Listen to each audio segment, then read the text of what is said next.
Good morning. शुभ प्रभात। कैसे हैं आप लोग?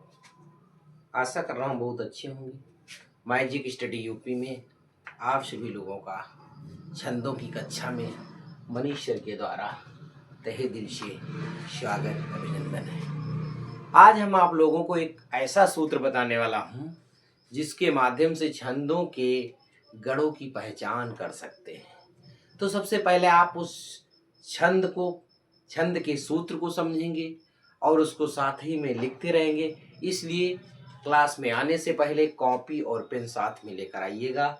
और उसके बाद सबसे पहले आपको हम वो सूत्र लिखा रहे हैं, वो कौन सा सूत्र है और वो क्या सूत्र है, उस सूत्र की व्याख्या बताएंगे और कैसे गढ़ों की पहचान करते हैं ये सब बताएंगे। इतना आसान सा तरीका बताने वाला हूँ कि आप बड़ी आसानी से छंदों के बारे में, ये गढ़ों के बारे में जान जाएंगे। बार बार गढ़ों को पढ़ने की आवश्यकता नहीं। सूत्र तो आपने पढ़ा होगा लेकिन गढ़ों की पहचान नहीं कर पाए होंगे। तो सूत्र लिखिएगा सबसे पहले। व्याकरण का ये सूत्र है और इस सूत्र को पढ़िएगा। सूत्र क्या है? यमाता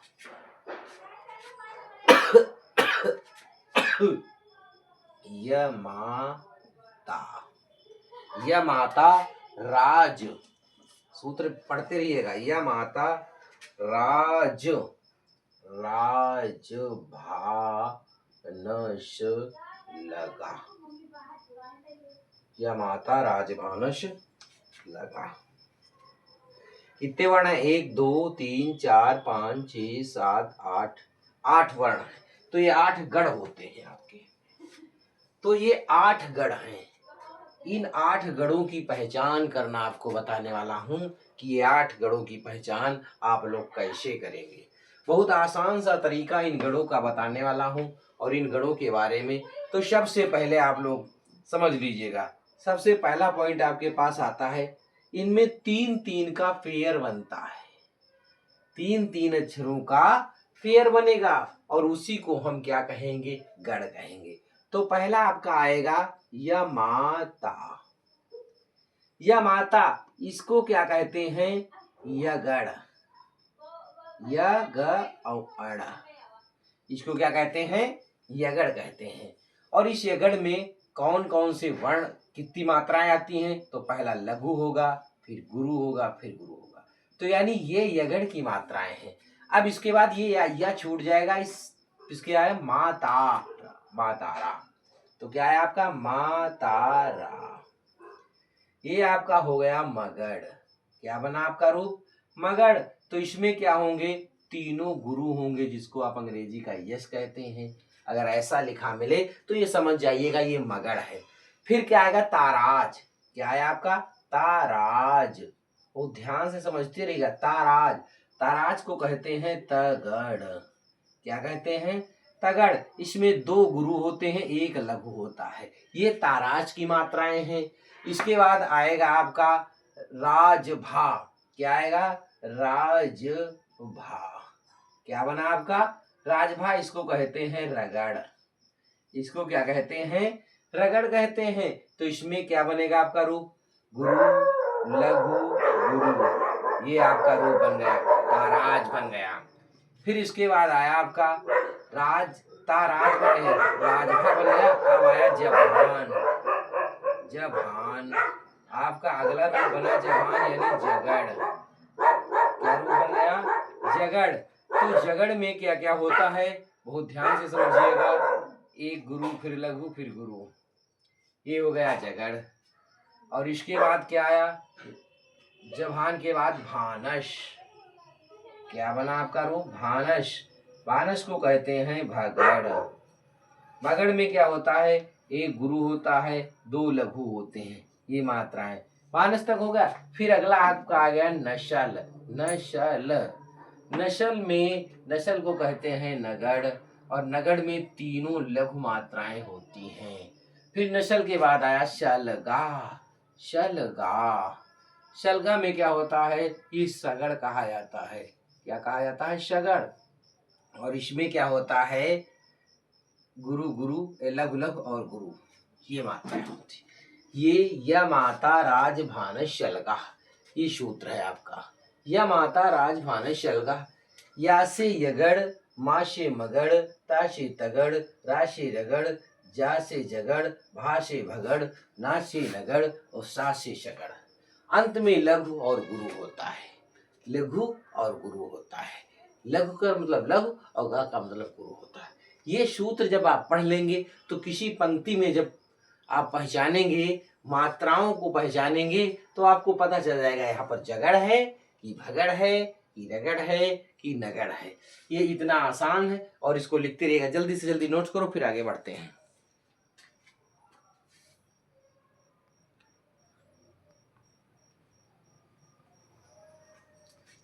नोट्स करते रहिएगा, फिर आगे बढ़ते हैं।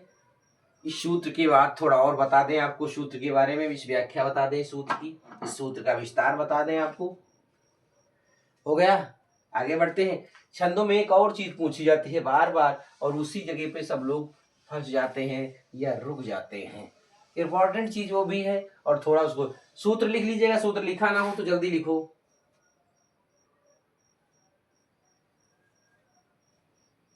ओके, आगे बढ़े। छंदों को पढ़ते समय पहली सबसे बड़ी तो पहली चीज छंद में होती है चरण पाद, तो आपको पता चल गए हैं क्या होते हैं। और उसके बाद मैंने आपको बता ही दिया है कि वर्ण क्या होते हैं, मात्राएं क्या होती हैं और क्रम क्या होता है। इसके बाद गढ़ बता दिया गया। अब एक चीज और पूछी जाती है छंद में, गति क्या होती है। छंदों के अनुसार गति क्या है। गति क्या है, कोई बता सकता है? जल्दी बताओ। जिसको पता हो गति के बारे में वो गति बताए क्या होती है। गति क्या चीज है?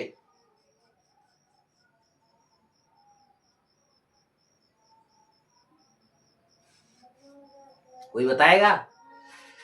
छंदों को पढ़ते समय, छंदों को पढ़ते समय एक प्रकार का प्रवाह होता है, उसे हम गति कहते हैं। जहां पर प्रवाह यानी कुछ चीज पढ़ रहे हैं और पढ़ते पढ़ते उस जो प्रवाह वाली गति है उसको गति कहा जाता है।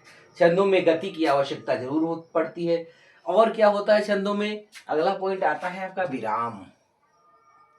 क्या आता है? छंदों में विराम आता है। तो विराम छंद हो चाहे जहां हो तो विराम का आना जरूरी होता है। तो विराम क्या होता है? देखो, जब कोई चीज हम पढ़ रहे हैं, अपनी भाषा में समझ लीजिएगा, जब कोई चीज हम पढ़ रहे हैं और जहां पर थोड़ी सांस रुकी, हम सांस लेने के लिए रुके, वो हमारा विराम हो गया। क्या हो गया? विराम हो गया। मतलब पढ़ते पढ़ते रुक जाना, सांस खींच लेना, सांस भर लेना, विराम कहलाता है। गति क्या होती है? जो उसकी प्रवाहमय गति है वो गति कहलाती है और इस छंदों में आवश्यक होती है। और एक छंद में और पूछा जाता है तुक क्या होता है भैया? तुक बहुत अच्छी। तुक को कहीं कहीं मिलता है तुकांत। तुक और तुकांत क्या होते हैं? किसी को अगर पता है तो जल्दी से जल्दी बताए, तुक क्या होता है और तुकांत क्या होता है? नहीं पता है? जब हम किसी पंक्ति को पढ़ें, किसी दोहे को पढ़ें, किसी चौपाई को पढ़ें, तो जो अंतिम वर्ण होता है, क्या होता है? अंतिम वर्ण होता है। जो उसका अंतिम वर्ण होता है, अगर वो समान है, वो समान है तो एक जैसे हैं, तुकांत। और अगर उसमें असमानता है तो तुकांत नहीं है। एक जैसा तुक नहीं है, कहने का मतलब अंतिम वर्ण समान होंगे तो दूसरा छंद होगा, नहीं समान होंगे तो कहने का मतलब अंतिम वर्ण के बारे में तुकांत कहलाता है। क्या तुकांत कहता है? यानी चरण के अंत में जो मात्रा होती है वो तुक कहलाती है। किसी भी चरण के अंत में जो समान है तो समान तुक कहलाएगी, असमान है तो असमान तुक कहलाएगी। अब इसके बाद आपको लेकर चल रहा हूं छंदों की क्लास में, और छंदों में आप लोगों को सूत्र भी बता दिया है। अब सबसे पहले आपको पढ़ाना क्या है? दोहा। बहुत ध्यान से समझिएगा, चौपाई आपको पिछली क्लास में पढ़ा दी गई है। दोहा का लक्षण, दोहा का लक्षण या परिभाषा, जो कुछ आप भी लिखना चाह रहे हैं वो लिख लीजिए। आप परिभाषा डालना चाह रहे हैं तो परिभाषा डाल लीजिए और लक्षण डालना चाह रहे हैं तो लक्षण डाल लीजिए। जो कुछ आपको डालना है डालते रहिएगा और लिखते रहिएगा। बात है चौपाई और दोहे में अंतर है। तो दोहा क्या है? दोहा, दोहा एक सम।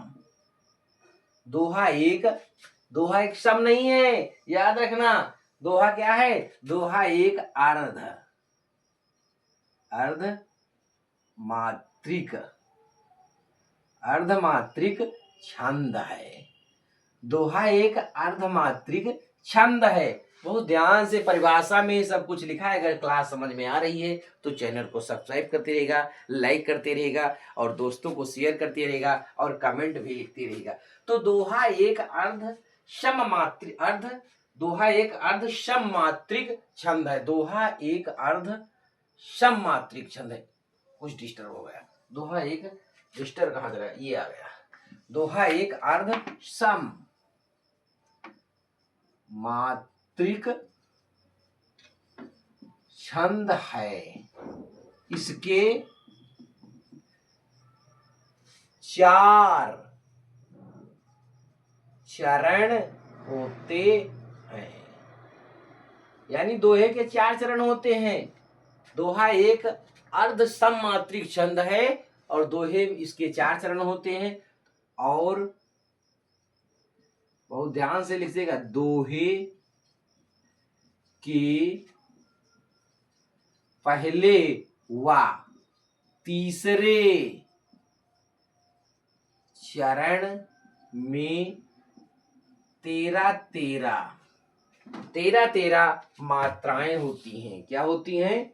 13 मात्राएं होती हैं तथा दूसरे और चौथे चरण में 11 मात्राएं होती हैं। बहुत ध्यान से समझिएगा, परिभाषा में सब कुछ लिखा है। दोहा एक अर्ध सममात्रिक छंद है। इसमें 4 चरण होते हैं। पहले और तीसरे चरण में 13 मात्राएं और दूसरे और चौथे चरण में 11 मात्राएं होती हैं। और दोहे में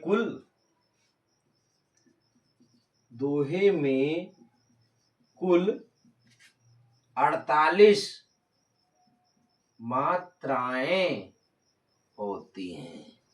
याद रखना, दोहे में कुल 48 मात्राएं होती हैं। दोहा में 4 चरण होते हैं। बार बार समझाने की जरूरत नहीं पड़ेगी, एक बार बहुत धैर्य से साथ लिखते रहेगा, समझते रहेगा।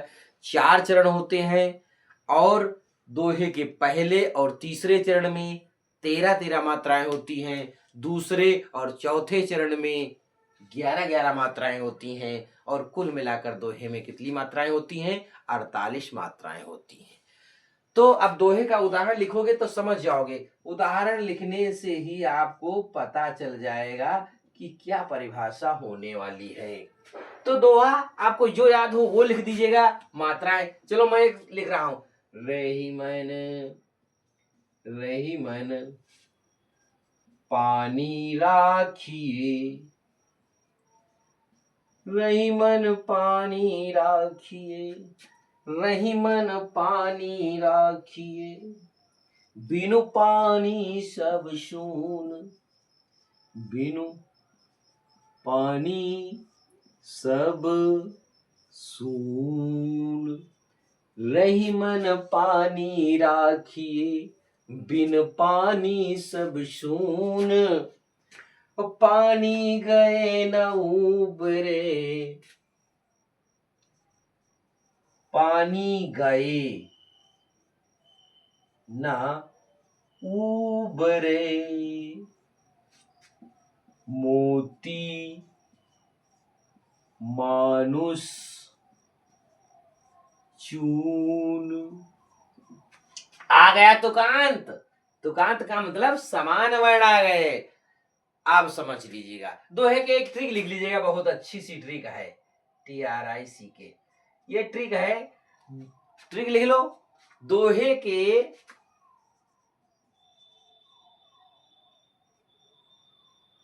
दूसरे और चौथे चरण का अंतिम वर्ण समान होता है। बहुत ध्यान से समझ लीजिएगा, ये आपकी ट्रिक है, किसी ने ट्रिक नहीं बताई होगी, इतनी आसान सी ट्रिक मैंने बता दिया कि दोहे के दूसरे और चौथे चरण का अंतिम वर्ण समान होगा। दूसरा ये है, चौथा ये है, इसका अंतिम वर्ण समान होगा। सोरठे में अंतिम वर्ण समान नहीं होगा। तो दोहे सोरठे में दोनों में 48 मात्राएं होती है, इसलिए बता रहा हूं कि दोहे में चौथे और दूसरे चरण का अंतिम वर्ण समान होगा। ये ट्रिक हो गई। अब आपने ट्रिक लिख ली होगी, जल्दी से जल्दी नोट्स करो, फिर आगे बढ़ते हैं। जल्दी से जल्दी ट्रिक को नोट करते रहिए, फिर मात्राएं लगाना आपको बता रहे हैं। ट्रिक हटाएं फिर मात्राएं। ट्रिक तो आप लोगों ने नोट्स कर ली होगी। इस ट्रिक को नोट्स करने के बाद अब आगे आपको मात्रा लगाना बता रहा हूं। मात्राएं क्या कहती हैं? रही, देखो, लघु लघु लघु लघु, गुरु गुरु गुरु, लघु गुरु। गिन लो कितनी हो गई? 4 4 8 5 13, यानी पहले चरण में 13, दूसरे में कितनी होनी है? 11। तो लघु लघु गुरु गुरु कितनी? लघु लघु गुरु, गिनो, 2 4 6 8 8 3 11, यानी पहले में 13, दूसरे में 11। ये आपका पहला चरण हो गया और ये आपका दूसरा चरण हो गया। अब तीसरे को गिनते हैं। गुरु गुरु, लघु गुरु, लघु गुरु, लघु गुरु, 4 3 7, रुको, 4 3 7 7 5 12, नहीं, यहाँ पे गुरु ही होगा। सही तो लगाया था मैंने मात्राएं तो गलत लगाई नहीं थी, लेकिन भ्रम हो गया हमको भी। ठीक, अब गिनो, 5 और 5 4 4 8 8 5 13, यानी ये तीसरा चरण हो गया, इसमें 13 हो गई। पहले और तीसरे में कितनी होती है? 13 13, यानी सिद्ध हो गया आपका ये सूत्र। अब इधर आया गुरु गुरु गुरु, लघु लघु गुरु, लघु, 4 4 8 8 3 11, चौथे चरण में आपकी 11 मात्राएं हो गई। तो ये दोहा कहता है कि पहले और तीसरे में और दूसरे और चौथे में समान मात्राएं होनी चाहिए। तो पहले और तीसरे में समान है और दूसरे चौथे में कुल मिलाकर 48 मात्राएं हो रही। ओके, अगर समझ में आ रहा है तो जल्दी से जल्दी चैनल को सब्सक्राइब करते रहिएगा, लाइक करते रहिएगा। एक और उदाहरण आपको लिखा दो। दोहा जो आपको याद हो, उस दोहे को लिखने के बाद उसमें मात्राएं लगाते रहिएगा, और जब कहीं कोई दिक्कत आ रही है तो तुरंत कमेंट करिएगा और हमसे पूछ लीजिएगा। कोई हिचकिचाहट मत करिएगा, कमेंट मैं आपकी देख लूंगा, और कोई समस्या आ रही तो तुरंत कहिएगा। एक दोहा तो सभी को याद होगा, बहुत बार आप लोग पढ़ते डेली हो। श्री गुरु चरण सरोज, श्री गुरु चरण सरोज रज, रज होता है ना, रज निज, श्री गुरु चरण सरोज रज निज मन। मुकुर,